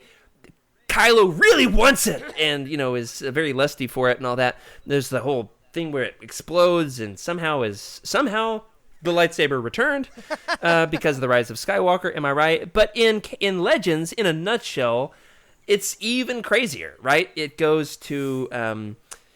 it's discovered, I guess, by Vader on Cloud City, and then passed to the Emperor's storage shed on Wayland. So it's put in his hoarder garage there, which eventually comes into the hands of the deranged clone Jedi Master, shirtless Sabaoth himself.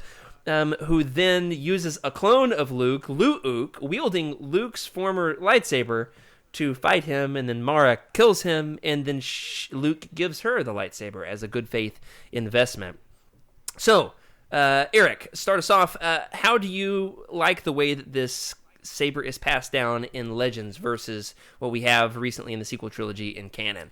Compare the two heritages of this legendary saber. I like it. I like it in both for different reasons. I think that canon, obviously, the story still isn't told. The moment in the recent Star Wars comic from Charles Soule where we found out maybe that connective tissue would help. Yeah, that someone else caught it. My heart jumped a little, and I was like, oh, I do care about this. Like, that, I didn't realize that I did. Legends is that what it's in, the Charles Soule mainline? Yeah, then the relaunch that takes place after Empire. That's where at least they've started that. Luke has also recently found a different lightsaber, but read that comic. It's great. Marvel Unlimited, all that jazz. But as far as Legends go, I like it. I always find it a bummer when iconic things are like put away in storehouses for years, because it's like, and then no one saw it because it was hiding, and I'm like, like sure, but I do love the fact that Luke has it in the Thrawn trilogy, and then Mara defeats it and then earns it. I love the passing down based on acts of valor for those that you love. Like, I really love that trajectory. So I do well said.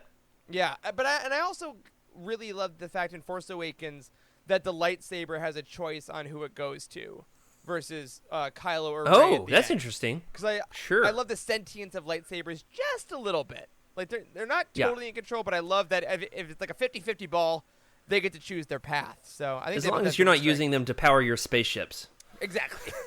I'm in the minority on that one. I don't like it. Yeah. I know a lot of people do. You guys were talking about that on the Living Force, and I was like, nope, not for me. But you guys were nerding out, and I was like, I won't rain on your parade. Wait till I have Eric on my podcast, There then we I go. will. Carl, what about you? How do you like the way this story is told in Legends versus canon? Yeah, like Eric was saying, I'm not sure that we're completely done with the canon story yet. It'll be interesting to see if there's any more that comes out of this Charles Soule line. I do think, at least as it stands now, there's certainly a lot more. There's a lot more drama, I think, in the Legends one. There's a lot more. Yeah, I didn't going even on. mention that Mara eventually passes it down to her son Ben. Yeah. So it does. It's a legacy saber. Either way, I'm comfortable saying it's no longer Anakin's saber or Luke's saber. We can call it the Skywalker legacy saber. I because love that. It is That is that the in both legacy Legends saber. and canon. Yeah, I do love the idea Yeah. that someone is like, Yeah. "Hey, is that your mom's lightsaber?" Ooh. And he's like, "Shut up." I'm Yeah, sorry." surely Ben Solo is Ben Skywalker is like bullied for that, right? Absolutely. It's got to be. I don't remember in Ooh, the look Fate at of the that Jedi old series. lightsaber. Ugh. So Well, we're running a little long tonight. This has been a ton of fun, and it's my fault for making show notes that are way longer than they need to be. If you think this is long, wait till you attend one of my Bible classes, and I've got like 50 slides. They're amazing. All right, unless you hate the Bible, in which case they're awful. What we're gonna do? We're gonna play a little game here. All right, and this is something I didn't really warn Eric or Carl about here, and I'd like all of you to participate as much as you would like, whether you're watching live on Twitch with us or you are watching on YouTube. If you are an audio listener, I'll do my best to describe these sabers, but it is a visual, inherently visual game. We're talking about lightsabers. They are inherently visual. All right. So, we are going to look through, I think I've got 10 sabers queued up, though honestly I have no idea, because I wrote these show notes a month ago and have already forgotten. So I didn't write down the names, like whose sabers these were, thinking, oh yeah, I'll remember later in the week. Little did I know I would bruise my brain, have to take a month off the show. So it's going to be a surprise to all of us whose sabers these are. And the game we're going to play is not, can you identify this saber, though you can go that extra mile. If you would like, I want you to just say, is this a Legends saber or a canon saber? And then the loser of the game has to edit this podcast because I don't want to do it. No, I'll edit it. All right. So, Eric, you already know the answer on this, so let Carl go first. Let Carl go first. Carl, is this a Legends saber or a canon saber? For those of you who are listening on audio, this is a traditional cylindrical straight saber with gold, a gold finish, and is pointed on. All right, this is really hard to describe lightsabers. See, authors It's got it tough. pointed. It's a pointy hilt, and it's gold. I'm going to guess that's Legends. And Eric, what is this lightsaber? You just acquired it. That is the Canon Jedi Temple Guard lightsaber, Jared. Yeah. Oh, Yeah, and it's a coincidence that you recently just acquired this week, and you didn't know you were going to be on the show either, which is fun. This might be my favorite lightsaber design, at least in canon. I love this gold. Interesting that it's the Temple Guards. I can't really remember the Temple Guards really visually in Clone Wars. I know they're there. Yeah. Is that a yellow? I'm colorblind. Yes, sir.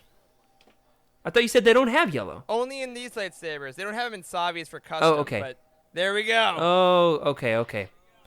Very cool. Yeah, I like that Eric is showing his off. And hey, by the way, if you have a picture of you with your lightsaber and you want to show it off, I've got a couple to show in a minute. Post them in the Discord. We'd love to see your favorite lightsabers. I'm showing off my the blade that defeated Tigger in Disney World 10 years ago, and Eric is showing off a few of his. Yeah. well, And now we know Cheryl how that got this ended. in the chat now. The Temple Guards. I think we said it already, but the Temple Guards are from Rebels. Yeah, she got it right. Yeah. Specifically. Yeah. Okay, so that Carl is down 1-0. Next, we've got. I almost said whose it was. I won't. Eric, go first this time. Is this a Legends lightsaber or a canon lightsaber? If you're listening, while I stall for 10 seconds so Eric can think, it has a wooden hilt. It's clearly carved from some kind of a piece of wood. Is the wood significant? I'll tell you in a second. Depending on whose lightsaber you think this is. Legends or canon? I believe it. Honestly, I have two characters in my head, and one's canon and one's Legends. So I think I'm gonna go with Legends. I think I know who it is, but I won't say the name till Carl guesses. Okay, Carl. I also guess You're Legends. both wrong. This is canon. This is Gunji's lightsaber. Dang it! From the Clone Wars, the Wookiee Padawan from the the lightsaber quest episode. I love those. You were guessing Lobaka, right? Yeah, I was like, it's Gucci or Lubaka's, and that was it.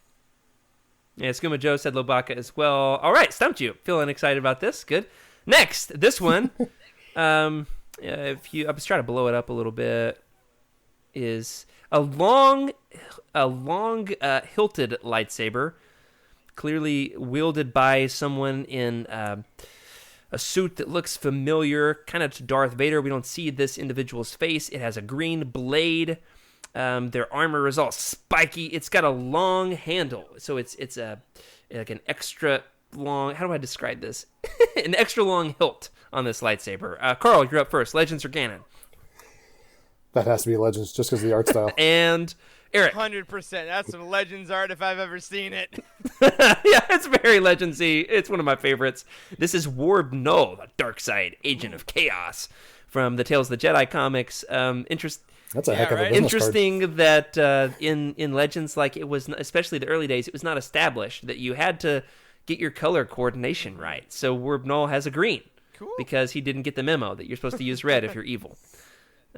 Plays into that agent of chaos. Okay, so here's another one. Eric, I'll try to size this down just a little bit better. That is canon. This is, for those who are on audio, a kind of polished metal, bronze-ish, very shiny, sleek, elegant saber. It's almost rose gold. Can we call it rose gold? We can call it that. If we're Johnny Ive, we can.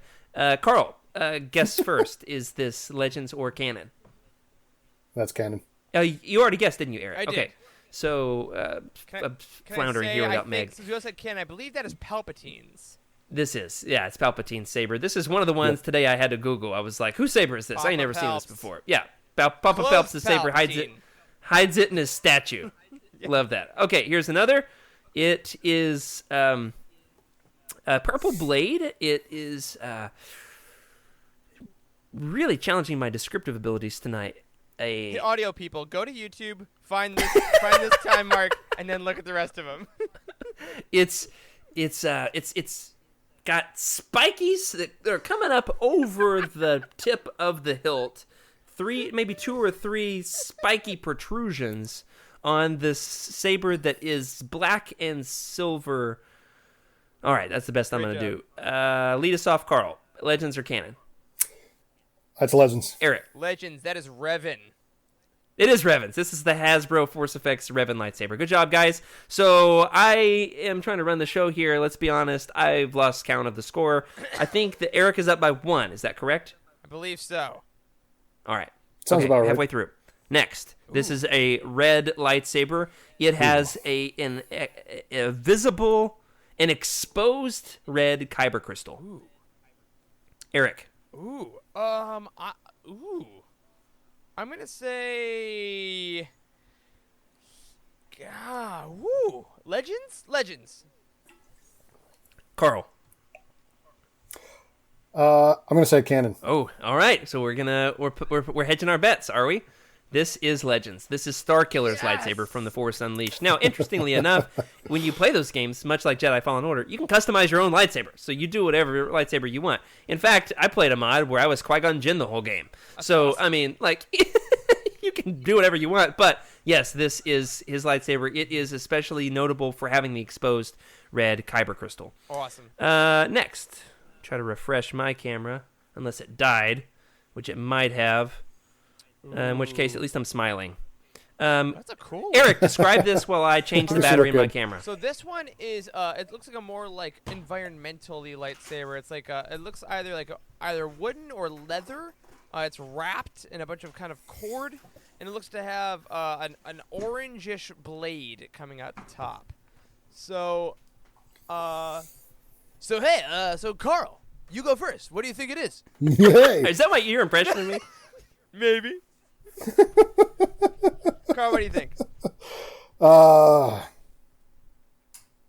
gonna go I'm with gonna go Legends. with Legends 2, only because I can't think we've seen this color yet, but I'm happy to be proven wrong.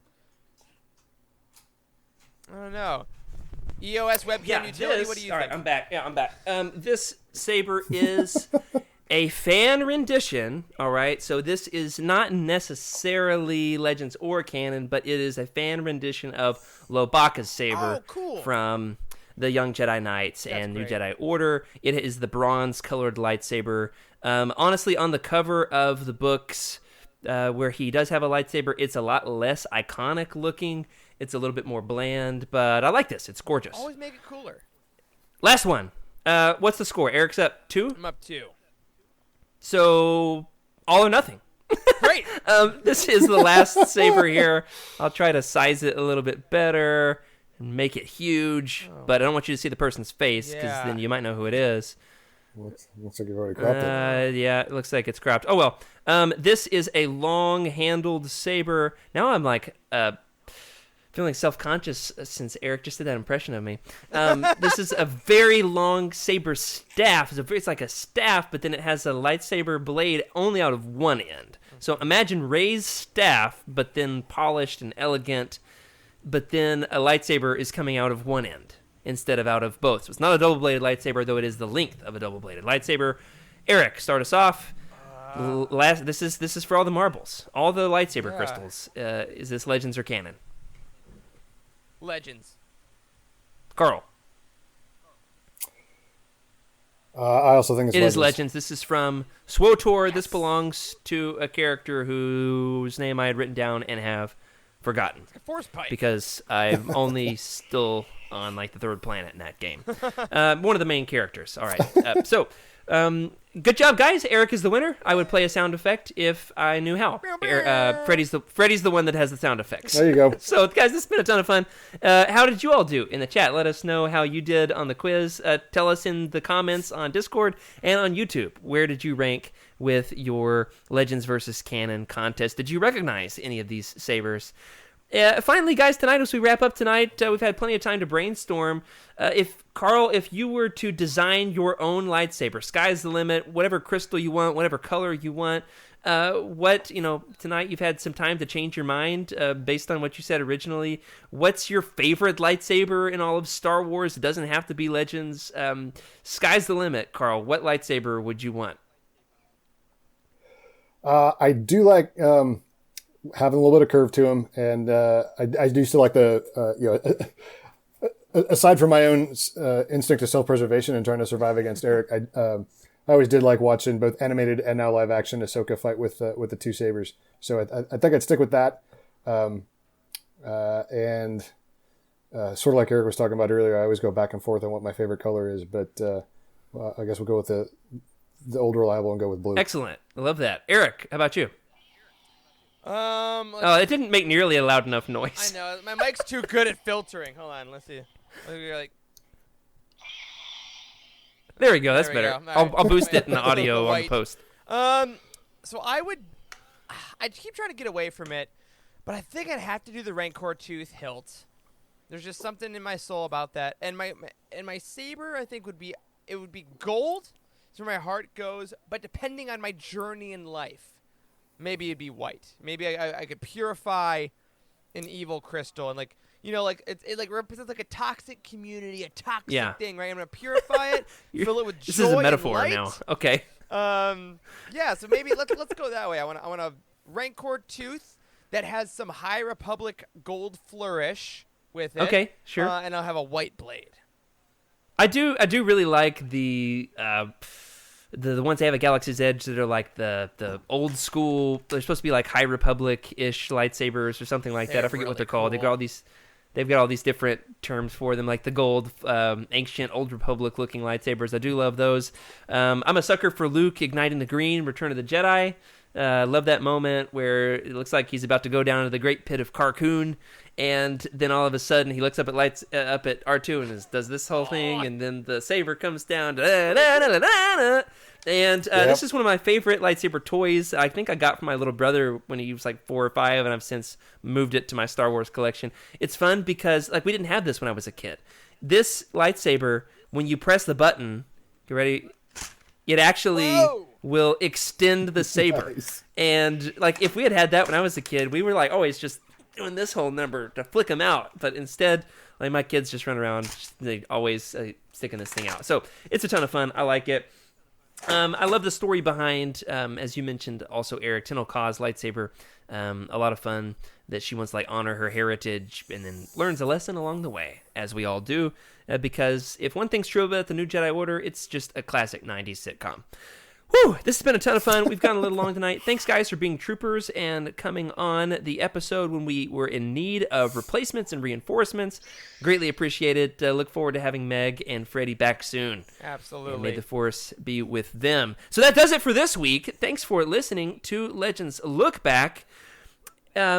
We want to hear your thoughts. If you want your opinions read on the show, you can email us at legendslookback@utini.com or send us a message in the Legends Look Back Discord channel. You can leave a comment on this episode on YouTube or find us on Twitter. We've got a new Twitter account. You can tweet at us at Legends Look Back, or individually, I'm at Jared Q. Mays. Eric, if you can stop playing with your lightsaber long enough to to plug your Twitter handle on Twitter, Eric is at Eric Eilerson or at Living Force Pod. And Carl. You can probably find me at Carl Sander. Excellent. Wonderful. And did want to say we had a couple of fans who did dive in and show us their lightsabers. Do want to plug these. And you can have your picture. We'll give you one more week. Okay. If you want to show off your lightsaber, you can show them off on the show just like Maggie does here. She's got a green. Nice. And if I can find it, she even has a red. Whoa. So if you're watching on YouTube, you can, or on Twitch, you can see the transformation from light to dark. And then Joxy himself shows off his purple lightsaber, which is pretty cool. I love the glow over the faux hawk that he's got going on. It's super cool. Love that. So if you're looking to buy some of the books we've talked about, such as this lightsaber collection book we've talked about on this show, you can head on over to utini.com and click the Amazon link in the profile.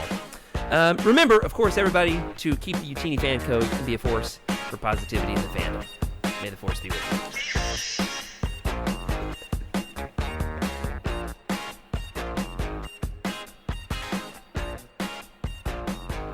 This is a Utini broadcast.